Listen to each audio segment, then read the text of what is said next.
Hey there, beautiful brown girl family. So excited to be back with you all. Welcome to the replay for those of you who are tuning into the replay, and welcome to for those of you who are tuning into the live. As you all are coming in, please go ahead and start introducing yourselves in the comments. Let me know where you are watching from, and also let me know if this is your very first time hanging out with me here on Brown Girl Boss. While you do that, I am going to make sure that we are streaming over on all of our platforms. Perfect.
All right, y'all. I am back. I do not know what even happened. Everything just went all crazy and bananas. I am so sorry, y'all. But I am back. So let me start this over. Welcome to Brown Girl Boss here on BBG TV. As you are coming in, please go ahead and drop your name, where you're watching from in the comments. Let me know if this is your very first time hanging out with me here on Brown Girl Boss. Super excited for this show tonight. So definitely want to make sure that everything is working properly so that we can get everybody in here and ready to hear this conversation. So before we do that, I do want to go ahead and do our official welcome so that you know what you are watching. So good evening and welcome to BBG TV Brown Girl Boss. This is our virtual platform that allows us to connect with other like-minded women who are on a mission to live their very best lives. We come to you weekly with programming that will challenge and inspire you and get the conversation going to connect with the other beautiful brown girls. My name is Kimberland, and I'm coming to you all from Medellin, Colombia. And as I stated, I'm super excited to be here tonight. Not necessarily like yay excited for what we're going to talk about, but excited because I know tonight is going to help some people. So what I need you to do is to pause right now, share the broadcast, and tag at least 3 of your friends. Tell them to get in here. We're having a conversation tonight about our work environments. We want to make sure that we are helping everybody we can. Hey, Angelica, see you checking in. Welcome to the party. Let me make sure that I shared because everything was going crazy when I first got started. Hey, Sylvia, checking in from New Orleans. Super excited to have you. That is my hometown. Glad you are here. Also have Shannon is here from Washington. Second time. Welcome back, sis. Excited to have you with us. So again, if you will go ahead and pause, Share the broadcast on your page, tag some of your friends, tell them to get in here. Tonight, we're talking about our work environments, right? And if you have been a brown woman at any time out here in this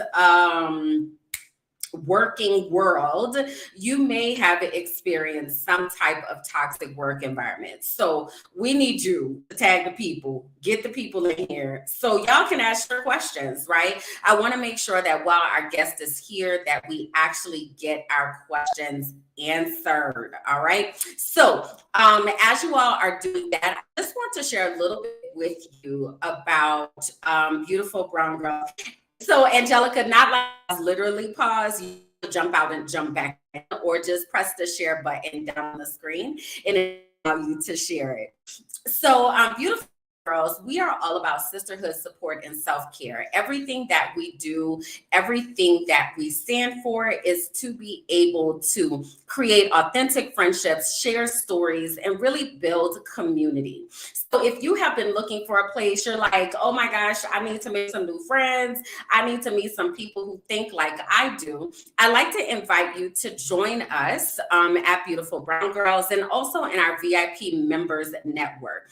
There you'll be able to have some deep connections. You'll also be the first to know about all the types of things that we have going on, whether it's our girlfriends getaway, our book club, our workout groups, our different classes that we have, our health and wellness center. We have all of those things over on our members network. So you can join that by going to tinyurl.com/browngirlboss, and that will get you to our members network.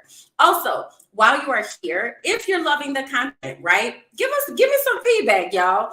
Drop some likes, drop some hearts, drop some emojis. Again, share the broadcast. If you are feeling led, we are also equipped to accept stars. So if that is something you're like, like I want to help keep the lights on, beautiful brown girls, feel free to also give us some stars. And that will help with everything that we do here. All right. So having said that, y'all, I want to introduce our guest that we have today. All right. And as I am doing that, I again want you to think about what questions that you might have that you want to share and get answered while we are here. Okay. So our guest tonight is Ms. Anne Marie Archer. She's a recovering business executive and attorney with over 20 years of experience managing and overseeing human resources, or HR. Anne Marie created the AntiHR HR Lady and the Black Women Coach Directory to even the employment playing field for employees. She teaches her clients how to leverage HR to benefit their professional career development. Anne-Marie has helped many clients not only just leave discriminatory and hostile work environments, but leave with the resources to redesign their lives. We deserve to live our best possible lives now. We deserve a work life that is rewarding and fulfilling. And tonight, Anne-Marie is here to help us do just that. So y'all, again, go ahead and drop your questions in the comments, y'all. And let's welcome Anne-Marie to Brown Girl Boss. Hello there, beautiful. Hi there. Welcome, welcome. So excited that you are here tonight and really excited for our community to hear what you have to share with us. So welcome. Thank you. I'm glad to be here. I'm very happy to be here. Hi, everybody. Yes. So let's get started, if you will. I read in your bio that you are a recovering attorney and HR executive. Can you kind of help us with the path that you took from being an attorney and working in HR to now being the anti-HR HR lady? Can you take us down that journey? Absolutely. So I started out my career in HR pretty young. I was in my 20s, kind of accidentally fell into it. And then I went to law school. And while I was in law school, I worked full time, went to law school part time. My son was born 3 months before I graduated from law school. And I had my first encounter with what I now, later understood was a discriminatory hostile work environment while I was in law school working full-time in a job. And I confronted it because it's my nature to do so. And because I had the information available to me being a law student. And that was the first time I had an employer pay me a significant amount of money to separate from an organization. And I continued my career. I ended up staying in the operations sector and in the nonprofit sector, and eventually ended up in international development, where I was responsible for overseeing the internal operations of organizations at the executive level. So I oversaw human resources, I oversaw security, I oversaw IT sometimes, and finance. But I built a niche in building out HR operations across several companies. And over, I found that human resources was not working for the employees. Over and over, I found that when I raised concerns about issues around how people were being treated and around what the organization was saying relevant to its values versus what it was doing, that I would be seen as a problem. And that when other employees, especially employees of color, raise these concerns, they would be seen as a problem and often targeted by management with the help of HR. And so after I ended up leaving another company and being paid. And later in my career, I really started thinking about whether or not what I was doing was helping the people that I wanted to help and whether it was what I wanted to be doing. And I had started working with a Black woman as my coach because my supervisor, a white woman, told me that I had communication problems. And if you're a Black woman, I'm sure you've heard that before. And I hired this woman at the recommendation of a friend of mine who's a Black woman. And as we were talking, I remember her saying to me, you know, there's not anything wrong with your communication, but there might be something wrong with this work environment, right? And she asked me, in a perfect world, what would you like to be doing? And I said to her, you know, if everything was as I wanted it to be, I would move abroad. I really, you know, enjoy traveling. I wish I could live abroad. And I remember her looking at me and saying, well, why can't you? And this was right before COVID hit and everybody had to go home and everything. And I kept thinking about, and she and I continued to work together. And I said, you know, I over time said to her, you know, I'm really unhappy in this work environment. The George Floyd murder happened. And I was very uncomfortable with the way that the organization was trying to use me as the only Black executive, right? The one Black female executive over HR, the ways in which they were trying to use me, I was very uncomfortable with it. And I was very open about saying so. And so I was like, I don't think that this is where I want to be. It's time for me to leave and do something else. And so once again, I negotiated an exit for myself that allowed me to move. And I now live in Mexico. I packed up within, I would say within 6 months of deciding that I was leaving, I was moving to Mexico. And as I thought about, you know, what I wanted to do, and I had a lot of friends who were like, you know, you should become a consultant. You can make a lot of money working with companies, all the things that you know, and so on. And I thought, what do I really want to be doing? Because one of the things for me about moving and redesigning my life is that I only want to do things that made me feel good. And happy. It was like, I want to do HR, but I don't want to do HR for corporations. I want to do HR that helps employees. And right around the time that I was heading to a trip to Mexico, I'd gone back and forth, like visiting different places to figure out where I want to live. I had a relative call me. And she calls me, she's really upset.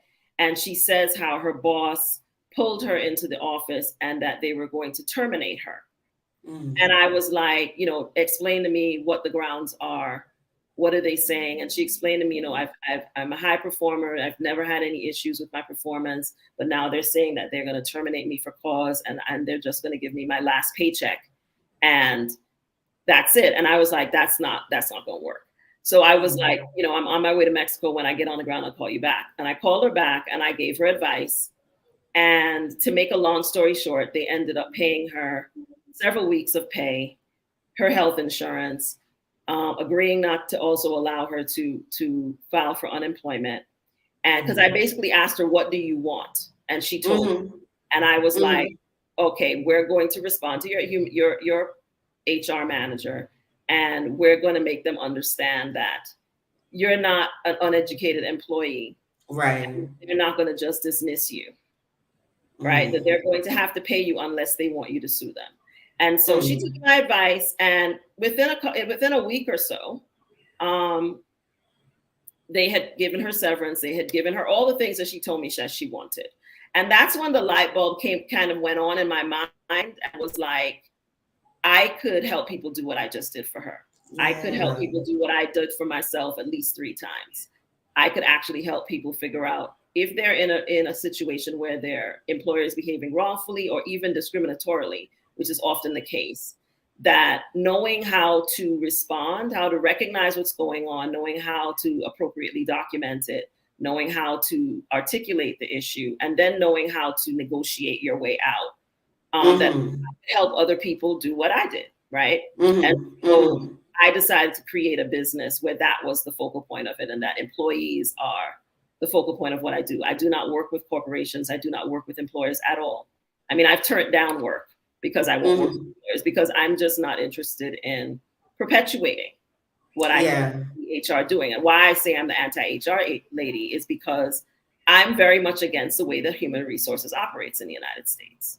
I'm very much against the way that employees get screwed over by the department that they're told is supposed to protect them and to help them. And so I really want to educate employees about what human resources really is there, really is, why it exists, who it really works for, and what they can do when they're in a situation where they feel they're being treated wrongfully and illegally, to stand up for themselves without having to file a lawsuit or hire an attorney if that's not what they want to do. I usually, when people work with me, they're usually able to negotiate their way out. Not all the time, but usually within 6 to 8 weeks, without having to file a lawsuit or anything like that. If I think that they need to file a lawsuit, I usually will give them a referral to an attorney. But most of my clients don't even have to do that, because it's really about knowing your rights and making it clear to HR that you know. HR very much operates under the assumption that employees are uneducated, because they are. And so an educated employee, I always tell my clients, an educated employee is the most dangerous thing to human resources. Be dangerous. So let's be dangerous. Because as I'm hearing you talk, like you said so many things, and I'm like, oh my gosh, if I would have only known this. I get that a lot. Right? Yeah. So if you can take us to really understanding what is the role of HR? Because as you stated, we are told as employees that, HR is here to help you. If you have any questions or concerns, please go to HR, and they're here to make sure everything goes well. What is the actual role of human resources? Human resources exists to manage the employee, employee liability for an organization, right? So they're there to administer whatever benefits the organization provides, and they're there to deal with issues that come up, but they're primarily there to protect the institution from employees. I'm gonna say that again. They are there to protect the institution from you. They're not there to protect you from the institution. They are there to protect the institution. So if you raise a concern that they view as putting the institution in the position of risk, they will circle the wagons around the institution. And that's what they exist for. So they may present themselves as saying they're there to help you, and they're there to help you do things, but not if it's counter to what they believe is the institution's interest. It's there to manage the organization's liability. It's not there to manage your liability, right? It's there to protect the institution, first and foremost. Yeah. And I thank you for making that so clear, because there are the way that it's presented and packaged, right? So as you stated, I can just think of the last situation that I was in, which also led to me leaving the United States, is that something was happening and they're like, oh, you should talk to HR, so they can talk to whomever and whatever. And I actually did. And it is one of the things that I regretted, because after that, there was so much retaliation from HR, from management, from everyone else. It just really got out of control. So knowing that HR is not for us employees is huge, right? But also with that, I would like for you to, if I don't know if you have like a list or something, but how do we recognize that we are in a toxic work environment? What are some things that we might see or hear or experience that lets us know that we're in some type of toxic workplace? When you're in a place where the organization spends a lot of time hiding information from an employee, where the organization or your manager is allowed, because the manager is, you have to always understand that your manager is an agent of the institution. And in the law, there's a principle of agency. So when a manager does something bad, the organization is very likely to try, at least initially, depending on what they did, to protect the manager, because by doing so, they're protecting themselves.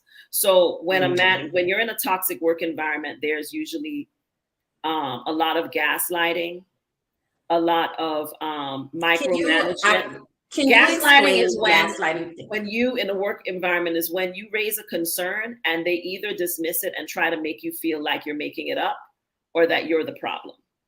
When you raise legitimate concerns and talk to you in a circular way, where it's always back to it being on you, when in fact it should be the institution doing something. Also, there's a lot of micromanagement, usually a lot of secrecy in terms of even policies, right?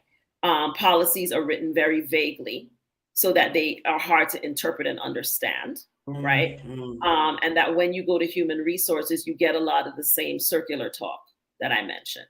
Now, as I said, human resources exist to protect the institution.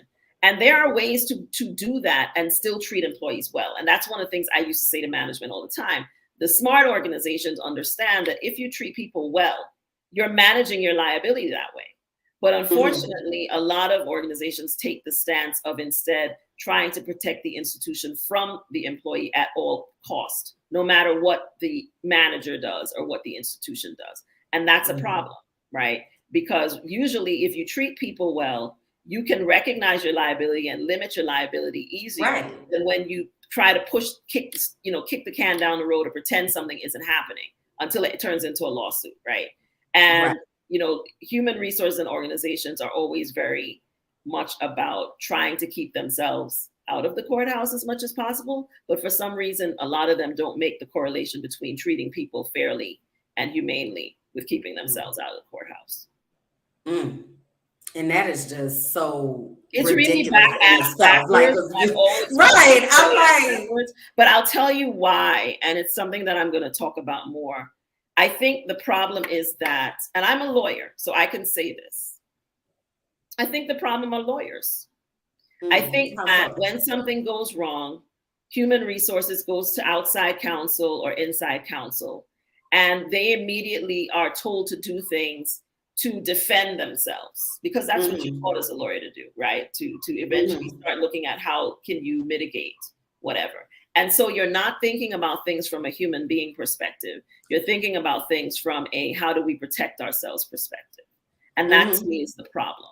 The problem is that because of the kind of advice that they get from their inside or outside counsel, all they start thinking about is how to protect themselves from getting sued, how to protect themselves from liability. So as an HR person, some people would have said to me, I went to HR and the person was really sympathetic and they said that they were going to look into it. And then when the person came back, their attitude was completely different. Or they started acting as if I'd done something wrong. Because probably that person did in fact want to help you, but then the lawyers told them. You can't admit, if you do that, that's an admission of doing something wrong, and then you're putting the organization in a liability position. So then they pull back, and instead it's like, well, what can we do to get rid of this person, because this person could become a problem. So then they start planning strategies around sidelining you as the employee instead of addressing the issue that you're bringing to them, which is a legitimate issue. Right. Yeah. Girl, this is like, and you know what's so crazy is that it's a playbook. Like it is a playbook of the same plays, because as you're talking, I'm like, did I tell her about what happened to me? It's not complex per se. It's just that people don't understand it because they're not in HR. Right. So Right. when people come to me and they start telling me what's going on, I immediately am like, okay, so you went to HR, they said this. And they're like, how do you know that? Because I worked in HR for 20 years. I know what I would say. I know what other people would say, right? And the big thing is human resources never wants to admit that the organization's done anything wrong. Well, sometimes they do something wrong. Right. And sometimes people need to be fired. A lot of times. Right. And instead of doing that, they always circle the wagons around very problematic management because they feel that by doing that, they're protecting the institution. When in fact, getting rid of bad people also protects the institution. Which is so like a duh. Like okay. So I'm trying not to go down rabbit holes, but so would you recommend that people talk to HR? I recommend that people talk to HR when they actually have a strategy in place for what they want from HR. So one of the things I always advise people, and if people follow me, I talk a lot about the importance of not going to HR until you actually know what you want out of the whole process. You need to know that because the minute that you go to HR, you become a target more likely than not. Right. And so you have to be prepared for the retaliation that is likely to come. You have to be prepared for the likelihood that they're going to go straight to your manager, even though they tell you that it's confidential. Right. And then start colluding with your manager about how to get rid of you. Right. And so you have to be a couple steps ahead. And that's what I help my clients do. I position them so that they are already have a roadmap planned. For when they do this, this is what you're going to do. Or these are things that you can say to preempt certain things, right? So you don't want to go to human resources without a strategy because you're just putting yourself in a target position without a strategy. Yeah, that's what happens. You have to decide, and also know very clearly what is the outcome you're after. Because one of the biggest mistakes that employees make, well, the number one is documentation, but the second one is not knowing what they want. Going into human resources and just saying, this bad thing happened to me, fix it.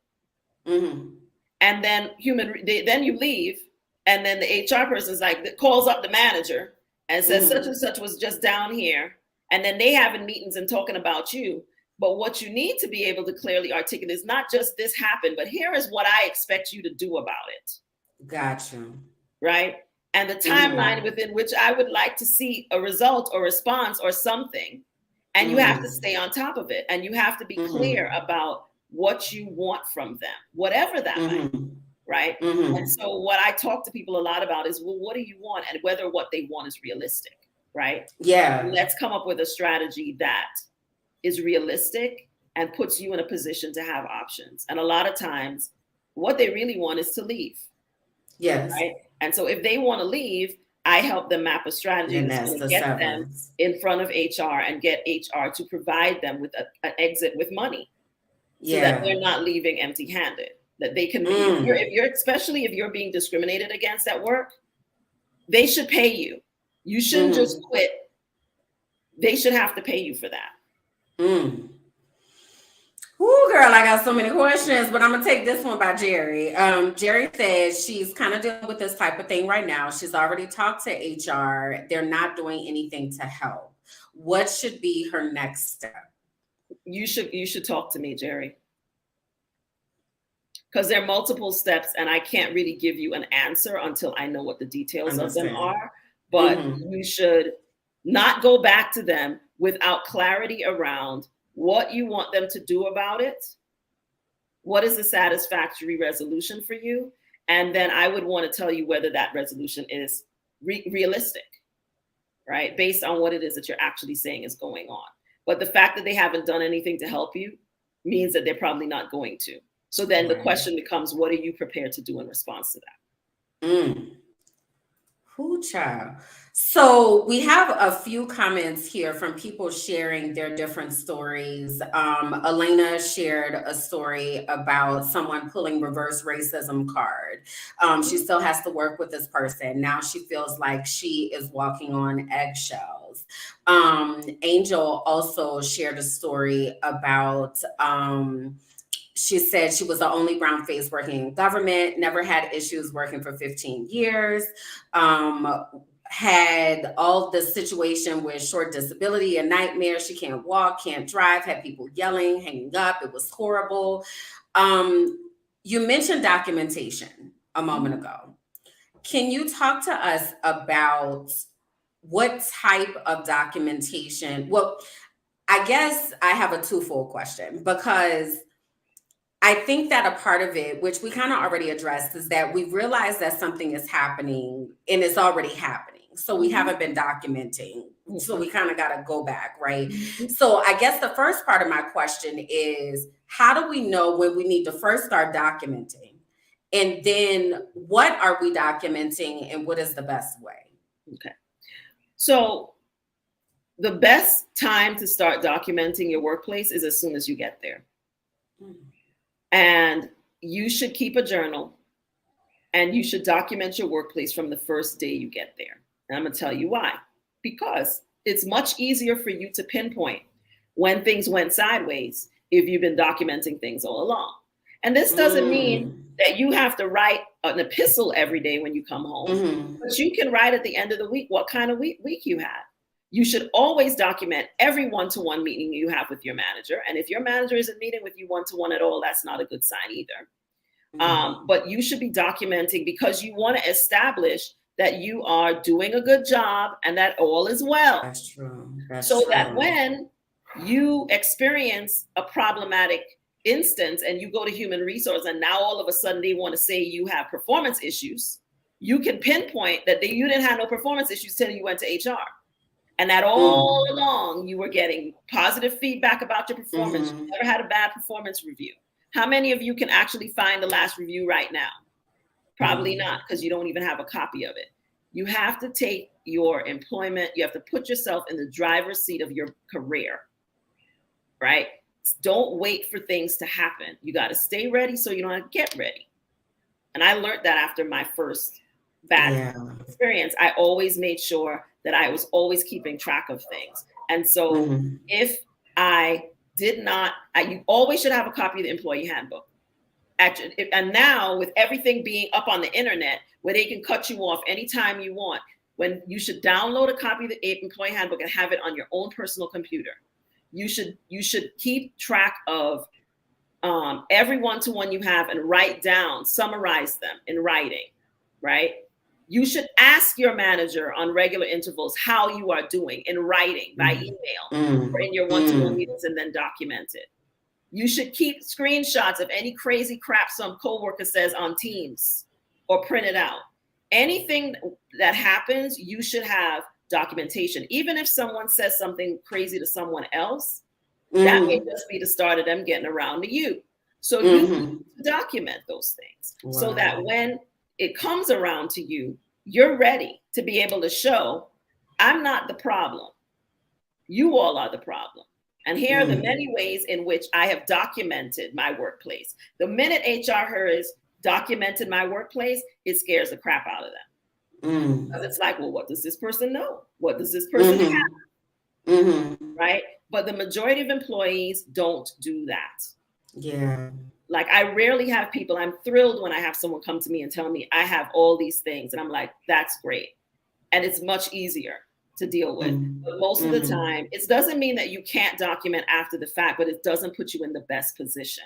Yeah. Right. Because once you go to HR, they could be tracking your email activity, and they do. Right. All of these things happen. And so you want to have already been downloading these things and keeping copies of these things before you go to HR. I always tell my clients to go get all the stuff that they don't have off the system before I even let them say anything to HR. You have to assume that after you say something to HR, you're going to be watched. You're going to be targeted in any way they see fit, because they can monitor your computer. It's their property, right? So you want to be documenting proactively, not waiting for something bad to happen. Be keeping track of your workplace. That is like the best thing that you can do as an employee, and most employees don't do that. I'm very passionate about it because I'm like, and I'm so glad you said it though, because as an employee to do that. Yeah, like I'm just thinking in like my last situation, I remember I started like I was there maybe 2 weeks and realized something wasn't right. I was like, this ain't about to be right. Mhm. So I started documenting at about 2 weeks, but I didn't heavily start documenting until I was like, oh snap, this is going left, right? Mhm. So just hearing you saying that, even thinking about not just that I'm documenting in order to see that something is going wrong, but also that I'm documenting to create this Your positive own journal narrative. You have to of have your all the things own I've been narrative. doing. Right. You want to have Yeah. your own narrative all through your employment at any employer about what your experience is and what your performance is. No one should be able to tell you whether you're doing a good job or not. Right. You should know those things, right? And have Yeah. proof of those things. Right. Now, having the documentation is important, but the next important thing is knowing how to take that documentation and present it in a way that's most likely to get you the outcome that you want. And that's the thing that I usually Yes. help people with. Even the ones who have the documentation, they don't know how to use it. Because Hmm. I know what are the things that will get a human resources person to pay attention when they read something. Hmm. What are the Hmm. phrases and words and terms that you need to use where they're going to be like, Right. oh, we may have an issue, right? And there are Mm. things that you need to say proactively to like head off Mm. some of these other things that they may do, like retaliation and so on, right? And Hmm. so the documentation is key because you don't have a leg to stand on if you don't have that. But then the other part is understanding how to use the documentation, right? To make the Hmm. case that Hmm. they're behaving in a way that is problematic and also illegal. And I'll get to the importance Hmm. of understanding the difference between what is illegal and what is just bad, and that you as the employee know that what they're doing is not okay, and that you're Right. requiring something of them as a result, because that's what people fall down on. It's like they go, they say, they have all this stuff, but they don't know how to use it. One thing I always Hmm. say, and I've said this in videos on my YouTube channel, don't ever tell HR that you have documentation unless you have a strategy. Don't go in there and Mm. start naming names and giving them information. You can say you have documentation, but don't tell them what it is. Don't Right. name any other people who are going to corroborate what you say. That's not your responsibility. And it's not going to, Mm. all it does is show your hand to them. And then they get to Mm. start making plans about how to get around all of that. So you don't want to tell them you have the documentation and what it says. You just have to say, I I have have it. documentation of this, right? But you don't want to Hmm. tell them, oh, and John said the same thing happened to him and he's going to come down to HR. No, not until you're very clear on what strategy and what it is that you want, right? Mm. So that when you come and talk to them about this stuff, what it's really about is getting them to move to wherever it is that you want them to move, right? Because if you just go in there blind and start talking, it's not it's not going to Yeah. work well for you. They just are going to use whatever you present to them against you. That's true. Yeah. So one of the things before we get to understanding the difference between bad and illegal, one of the things I wanted to ask about, because you keep saying what it is that we want, right? And I think a lot of times our hope is, I just want to do my job. Like I just want things to get better. Do you feel like that is realistic in your experience? Do things ever get better? It depends Or on the institution, but most of the time, no.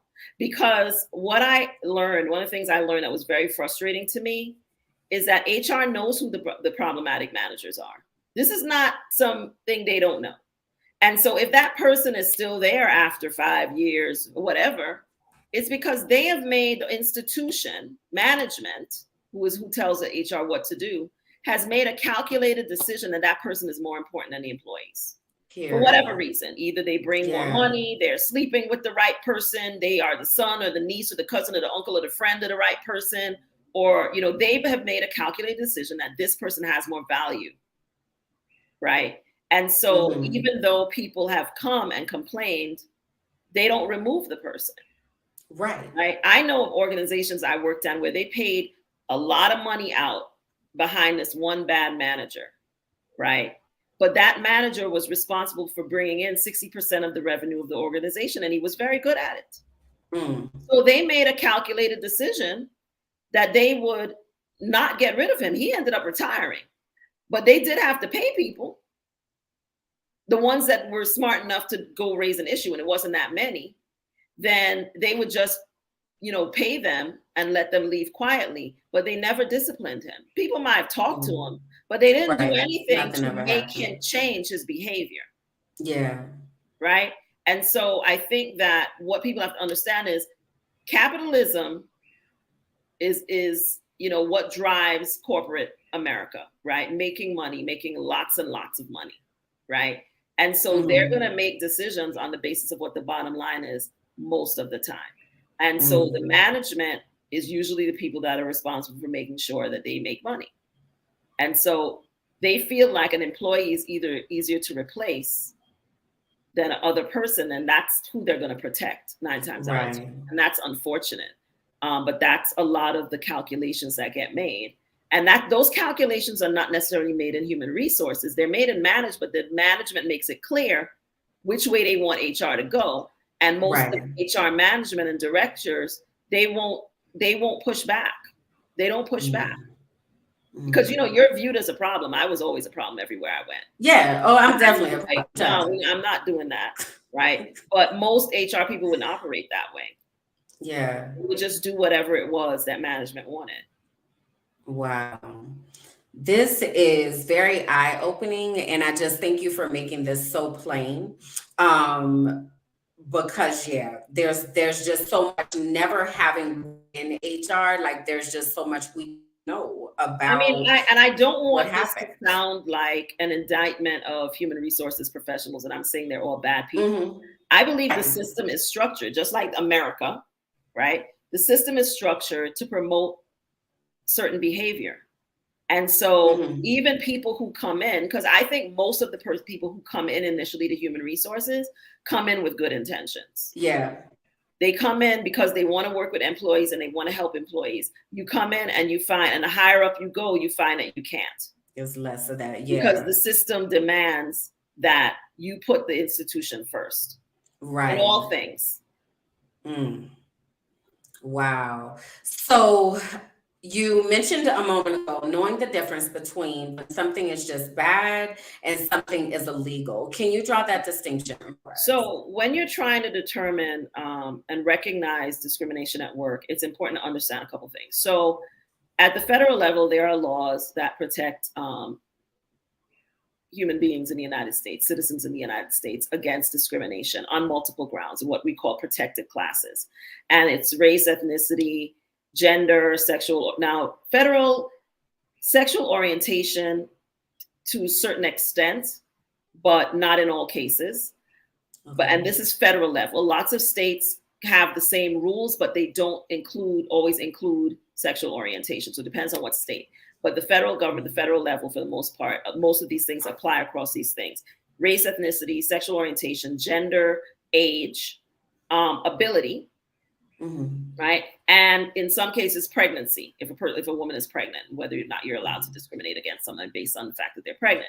So if your employer is taking action that you feel is discriminating against you based on any of those classes that I just mentioned, or a combination of them, and they're creating a work environment that is problematic for you on that basis, that's a hostile work environment that's discriminatory. If your manager is just mean and bullying everybody and treating everybody crappy, that's probably a hostile, toxic work environment, but it's not necessarily illegal. And that's the problem a lot of people have, is that you've got to pay attention to how the behavior is happening and who it's impacting, right? And sometimes it's very obvious. A lot of times it is.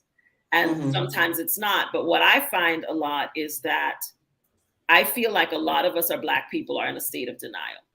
We're in a state of denial about everything that's happening in the United States. The United States is literally regressing back to the Jim Crow era. And Black people are like sitting there acting like it's not happening, right? And I expect workplaces to get worse, not better, as a result. And it's very clear to me that that's the case. So I think a lot of times people are in denial about why they're being treated the way that they're being treated. So, someone will come to me and they'll describe very clear discrimination. And then when I ask them, whether they think they're being discriminated against, they tell me no. And I'm like, but they're doing all these things and they're only doing it to you. And you just said you're the only Black woman or you're the only Black male. Why do you think this isn't discrimination? Because people don't want to believe that in 2023, correct, this is actually happening, but it is. Yeah. Right. And so, you know, you have to understand that, you know, racism, I always tell people, and I said this to you before, is white people's disease, but we still have to deal with the fallout from it. But you have to be willing to see it for what it is, because you don't have any control over that, right? But you do have a right to tell them to stop doing it. But first you have to be willing to see it for what it is and not try to chalk it up to something else. So you have to understand that if a person is engaging in behavior that's problematic and it's targeting you specifically as a Black woman or as a person who is LGBT or has a disability. Disability is a big area of abuse in American workplaces. That you have to see it for what it is. You have to carefully pay attention to how you're being treated versus other people and carefully document it, right? To show that in fact they're treating you differently and that it's having a negative impact on you, right?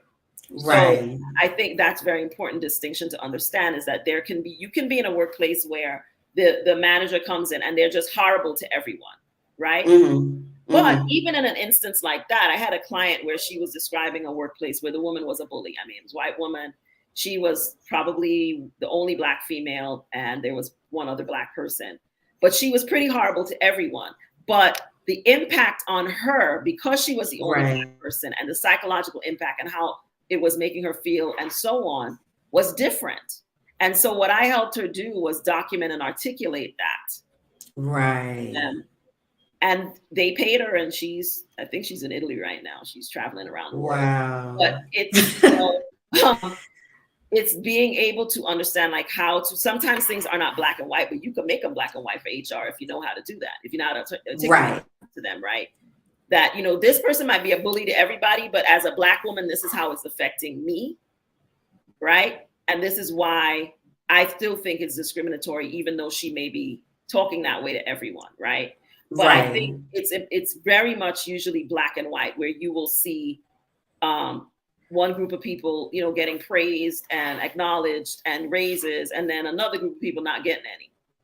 Or, you know, you will see, you know, a person constantly, you know, bad mouthing a certain group of people in the office, but not one person or just one person.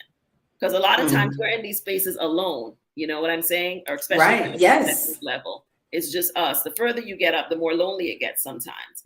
And so you're seeing things happening, but you don't want to believe that they're doing it to you because you're Black, because it just seems so ridiculous, right?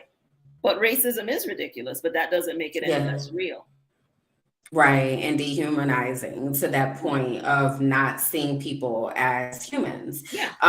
We have some questions, and I know we don't have like the full picture of what's happening, but if you could give any guidance that you can give, I'm sure would be appreciated. So Sabrina said, what can you do if you're terminated for violating company policies, but were never told what you violated? What can be done? If you've already been terminated, I would recommend that you talk to an attorney. Once you're terminated, there's really not a lot that I can do as an HR consultant, because they've removed you. You have the most leverage for what it is that I do with my clients if you're employed. If you're terminated, I'm happy to give you a referral if you reach out to me. Then you need to contact an attorney. And the reason why you need to do that is that they're not going to tell you unless a lawyer either threatens to sue them or actually sues them, because then they have to turn over certain information. A lot of employers do that. They terminate you. They tell you being terminated for violating a policy, but if they don't have to tell you what it is, they don't. Is there a statute of limitations, if you will? I know there is one, but do you know like the statute? But I can't remember off the top of my head what the DOL one. It might be at 2 years, I think, but I'm not. Don't quote me on that because I might be wrong. But it's not a long time. Right. So it's if you feel that you're being, especially if you've been terminated and you want to take action, then you really should go to the EEOC and file a complaint, and you should get an attorney. That's excellent advice. Thank you. Elena said, wondering if the employee isn't in leadership, are these rules the same? Do we Yeah. have to move differently because we're not in leadership? Mm-mm. You get treated the same regardless of where you are. Just when you're in leadership, you get to see certain things that you don't see if you're not in leadership. But the Mm. way that the organization behaves is the same, regardless of where the employee sits. If an employee comes to the organization, when I say organization, I mean human resources, and complains, especially if they complain about behavior that poses a liability for the institution, how it behaves is generally identical. Mm. You become the problem. Okay. Not the problem you presented, you. Yeah. Mm. Okay. So B said, what about age discrimination? I'm going to and ask, how would one know that they are being discriminated against because of their age? What about age discrimination? Age is a protected class. So if your employer is discriminating against you based on age, it's illegal. Now, it's not always easy to prove. However, things like an employer mentioning that maybe you should be thinking about retirement when you've never raised it is a problem. And I've had several people come to me and be like, they keep talking about me retiring, Mm. right? When they keep comparing you to younger employees and your performance, right? Mm. But it's always, age is hard because it's more subtle, but you have to pay closely attention, which is why documentation is important, of how Right, they treat right. you versus other classes of employees, for you to Mm. determine whether you feel that you're being treated differently because of your age. Makes sense. All right. Well, we got some people that need to follow up with you, need to call you, need to talk to you. How can people work with you? Like what you already mentioned that you work best with folks who are currently employed who realize that they're in a toxic work environment. Mhm. How should one go about working with you? What types of programs or systems do you have? I do one-to-one consultations, as well as I'm getting ready to launch a group masterclass where I'll be teaching a group of people how to ask for an exit from a discriminatory hostile workplace and actually get it, which is actually the name of the training. Um, but I also do one-to-one consultations. I advise employees at multiple levels. So sometimes people come to me when something has happened that makes them feel that they're being discriminated against. A lot of times people come to me after multiple things have happened that make them feel that there's a problem. Some people come to me with lots of documentation. Some people come to me with nothing. Some people come to me when they have just been presented with a separation agreement and they want advice about whether or not they should sign it or whether they should negotiate. Newsflash, always negotiate. So people come to me at different levels of when things are happening. Some people come to me, I've had people come to me for advice about how to negotiate an offer. I mean, I do the full spectrum of HR advice. I just do it from a employee perspective. Employee perspective. But the primary reason people come to me is because they feel they're being discriminated against at work and they want help. And most of the time they want to leave and they want their employer to pay them to leave, and they want to figure out how to make that happen. And so that's the majority of people. You can visit my website and you can book a discovery call. If you're interested in the group masterclass, you can subscribe to my website. I will be opening up the wait list for it very soon. And there will be an early bird registration rate. So if you register early, you will pay a lot less than if you register after registration period is open. I will be sending out the information for that to the people who sign up for the wait list. So if you're interested in that, please subscribe to my website so that you will get access to the wait list earlier than everyone else. I really want people, if they don't take away anything else from this, I really want us, especially as Black people and Black women, to understand that you have a value that is outside of any job that you have. And you have a right to be treated with respect at work. And if you feel that you're being treated unfairly, that you're being discriminated against, you have a responsibility to stand up for yourself. Nobody else is going to do it for you. They would just as soon have you put in 2 weeks notice and leave. And that is what they want. So when you just up and quit, you're just doing what they want. What they don't like is paying people. But they'll only do it if you make them. And you should make them. If they have violated your rights, if they're behaving in an illegal manner, you should make them. And you definitely should not just do it for a couple weeks of pay. Because usually when HR presents, an employee with separation agreement, it's the minimum amount, right? Because they know the employee doesn't know anything. And so they're basically buying back their liability for you for as little as they possibly can. Right. So it's really important for you to be an educated employee. It's important for you to know your rights. It's important for you to document, right? So that you put yourself in a position to protect yourself when these things happen. Yeah. Man, I'm so grateful that I was on LinkedIn one day and came across your page, because just hearing you frame all of this and giving us just this little bit of insight in this hour's time, I think is really going to change the game for a lot of people. I'm going to ask you all in the comments if you let me know what is your biggest takeaway from tonight. But one of the things that was the biggest takeaway for me was documenting from day one. And I never, like, duh, after you said it, like, well, yeah, that makes all the sense in the world.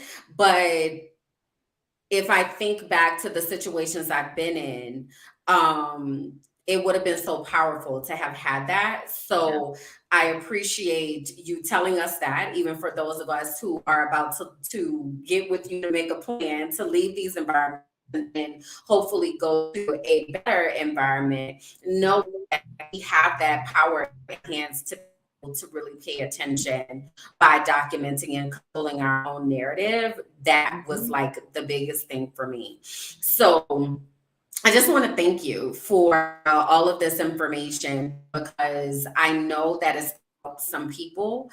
And my guest, as I saw you tagging folks in the comments, y'all are like, hey, you missed this. You need to watch this. So there have been a couple questions about, is there going to be a replay? So yes, you all, this will be up on both our Facebook and our YouTube pages. So let me show you really quickly how you all can connect with us. And then, Anne-Marie, I will give you the last word in just a moment. So if you have not done so already, we would love for you to connect with us by going to beautifulbrowngirls.com. That is our main website where you're able to see all of the things that we have going on. You're also able to see if there are any in-person brunch chapters in your area, as well as learning about what our beautiful brown girl community is about. We have over 60,000 in-person members, over 40,000 members who are with us virtually. So this is a really big community that we would love for you to get plugged into. Also, make sure that you come to our Facebook page, Beautiful Brown Girls. We have a Facebook group called Beautifully Shaded. You can find us on Instagram at Beautifully Shaded and on Twitter at Beautiful Brown You. Also want to give a couple programming notes, because here at BBG TV, we have a few things that we do. And one other show that we have here is Brown Versations. So Brown Versations is with myself and my co-host Sab, and we are on every other Monday. So this upcoming Monday, we will have a new episode of Brown Versations. There on Brown Versations, we talk about all things that are brown girl related, that are important to us and the people that we care. So would love to see you there as well. Also, while you're out there stuff, I would love for you to join me on my platform. So you can find me at KimberlyJackson.com or at Minding My Black Ass Business, and YouTube, Patreon, Instagram, as well as my site. So I would love to connect with me as well. So having said that, Anne-Marie, I am going to give you the last word. What do you want to leave our community with as we depart? I mean, I guess I kind of feel like I said it already, is that I feel like we need, especially as Black women, to give ourselves permission to do what's best for us. I think a lot of us, we go into workplaces, we work so hard trying to prove our value. And I really want us to understand that we don't have to prove anything. Right. And your value is intrinsic and you don't have to prove anything. And you go into a workplace. My mother used to always tell me, a hard day's pay for a hard day's work. That's what you owe them, and that's what they owe you. But your value cannot be derived from a job, right? Mm-hmm. And a job gives you the money to do the things that you want to do to be happy. A job cannot make you happy. Money cannot make you happy, but it gives you options, right? And I think a lot of us, because of the environment in which we have to function as Black people in the United States, we believe that we have so much to prove, because if we do enough, maybe then they'll treat us better. And they're not going to treat us better. So you have to do something different if that's what your concern is. But I really want us to understand that we have an intrinsic value and that we have the right to be free now, right? And so what I do is, because I want people to have access to the resources that may allow them to pursue that freedom, as I did. I wanted to just mention, and the big takeaway is document. I'm really glad that people got that. I do have a documentation e-journal on my website that you can purchase. It gives prompts and information about effective documentation, as well as places to actually document your workplace. So when you visit my website, I also have a YouTube channel, the AntiHR HR Lady. So if you want to follow me there on Instagram and on TikTok, I drop little videos where I give information, career advice, HR tips, and so on. I just dropped one explaining to you why you don't need to give your employee any damn notice if you don't want to. So, you know, we really are brainwashed as employees in the United States. And so I'm trying to like unbrainwash us, especially us, so that we understand that the first loyalty should always be to ourselves when it comes to work. Thank you. Thank you for this work that you are doing. And I look forward to you keeping us in the loop about what else you have going on. Consider us family now here, beautiful brown girls. So please keep us in the loop about that you have and how we can support you. You all, again, please go over to Anne-Marie's platforms, the AntiHR HR Lady, and get this information, y'all. It's good. I'm telling you, it's bite-sized, it's chunked, like you're gonna walk away empowered. And there are a few of us who need to jump into them DMs, get onto the website subscription list so that we can get in this course, because we talk about freedom over here, y'all. So let's get free. All right.